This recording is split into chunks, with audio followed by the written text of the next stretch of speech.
Marcos pinaghahanda ang AFP sa gyera, ang mga tensyon sa South China Sea o West Philippine Sea.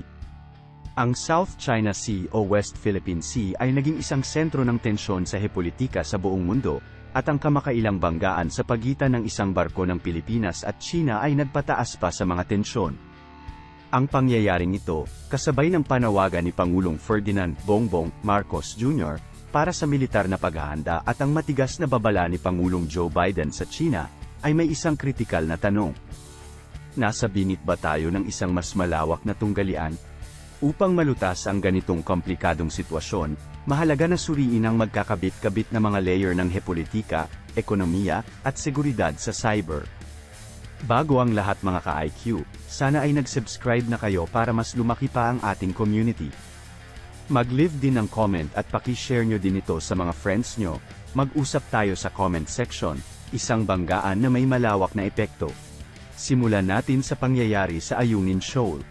Malayo ito sa isang nakabukod na pangyayari, ito ay nagpapakita ng materialization ng patuloy na mga territorial dispute sa South China Sea o West Philippine Sea. Ang sunod-sunod na panawagan ni Pangulong Marcos sa Armed Forces of the Philippines ay hindi lamang nagpapakita ng mas mataas na pagka-alerto. Ito ay nagpapahiwatig din ng potensyal na pagbabago sa pambansang estratehiya at posisyon. Ang domino effect, mula lokal na pangyayari hanggang global na pag-aalala. Ang potensyal na pagbabago sa estratehiyang ito ay hindi gumagana ng nakahiwalay. Ito ay bahagi ng mas malaking geopolitical na tanawin, kung saan maaaring mag-trigger ang isang lokal na pangyayari ng isang mas malawak na tensyon. Ang Estados Unidos, dahil sa kanilang Mutual Defense Treaty sa Pilipinas, ay maaaring mapasama sa alitan. Dito kung saan kumukuha ng dagdag na bigat ang babala ni Pangulong Joe Biden sa China, bilang isang mahalagang deterrence habang pinapalakas din ang posisyon ng Pilipinas sa rehiyon. Ang economic underbelly ay isang mahalagang bahagi ng ekonomiya na madalas hindi napapansin dahil sa mga aspetong militar at hepolitika. Ang South China Sea o West Philippine Sea ay isang mahalagang daanan ng kalakalan. Ang isang kaguluhan dito ay hindi lamang nangangahulugan ng mga barko at sundalo. Ito ay nagreresulta rin sa pagkawala ng isang buhay na linya ng pandaigdigang kalakalan. Ang ganitong pagbabago ay maaaring magdulot ng malubhang epekto sa mga regional na ekonomiya, kung saan ang Pilipinas, na lubos na nakadepende sa kalakalan, ay maaaring magdusa ng malaking setback. Cybersecurity, the invisible frontline. Habang pinag-iisipan natin ang mga aspetong pang-ekonomiya at militar, dapat din nating isaalang-alang ang hindi gaanong nakikitang aspeto ng modernong digmaan, tulad ng cybersecurity. Ang isang kaguluhan sa kasalukuyang digital age ay naglalawak sa cyberspace, na nakakaapekto hindi lamang sa mga pamahalaan kundi pati na rin sa pang-araw-araw na mamamayan at negosyo. Kaya't ang cybersecurity ay nagiging pangatlong haligi, kasama ng military preparedness at economic resilience. Para sa Pilipinas, ito ay nangangailangan ng pagpapalakas ng mga depensa sa cyber, mula sa advanced firewalls hanggang intrusion detection systems, upang maprotektahan ang critical infrastructure. Strengthening the cyber frontier. Sa pagpapalawig natin ng focus sa cybersecurity, maganda para sa Pilipinas na magtatag ng isang dedicated National Cybersecurity Center. Ang inisyatibong ito ay maaaring mag-monitor, mag-report at maglaban-laban sa mga cyber threats, nagbibigay ng karagdagang layer of national security. Ang ganitong mga hakbang ay hindi lamang national requirements kundi maaari rin itong collaborative efforts, pinapalakas ng intelligence sharing at best practices mula sa allied nations. Diplomatic levers, ang papel ng mga internasyonal at regional na organisasyon. Hanggang ngayon, tinalakay natin ang mga pambansang hakbang, ngunit ang mga alitan tulad nito ay madalas na nangangailangan ng internasyonal na pakikialam.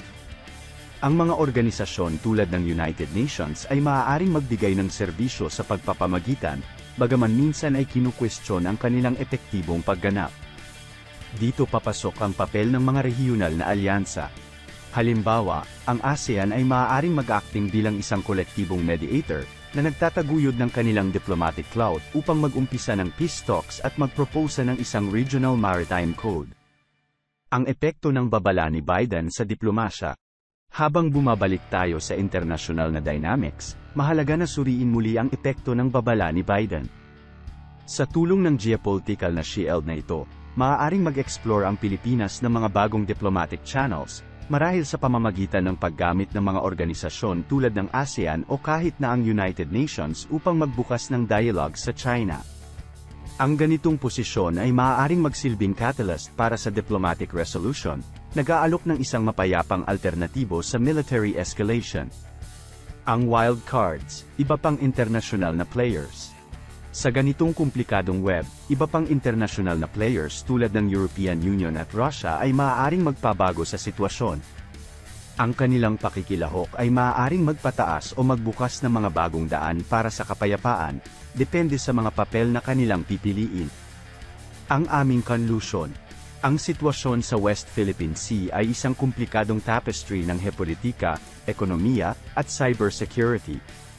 Ang bawat thread, maging ito man ang insidente sa Ayungin Shoal, mga interes sa ekonomiya, o ang cyber landscape, ay hindi nag-e-exist sa isolation kundi nakakaapekto sa mas malawak na larawan.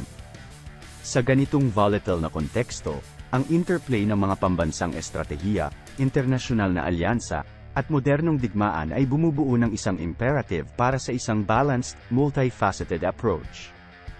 Ang diplomacy ay lumilitaw bilang isang viable path para sa de-escalation, ngunit ito ay dapat na maingat na sinusunod, na may mata sa mga iba't ibang factors na nasa play. Yun lang for today mga ka-IQ. Sana ay may bago na naman kayong natutunan tungkol sa geopolitical issue na nangyayari sa mundo. Sana nag-subscribe na kayo para lumaki pa ang ating community. Paki-share na din tong video na to sa mga friends nyo ha. May iba pa akong video sa aming channel, panuurin nyo din.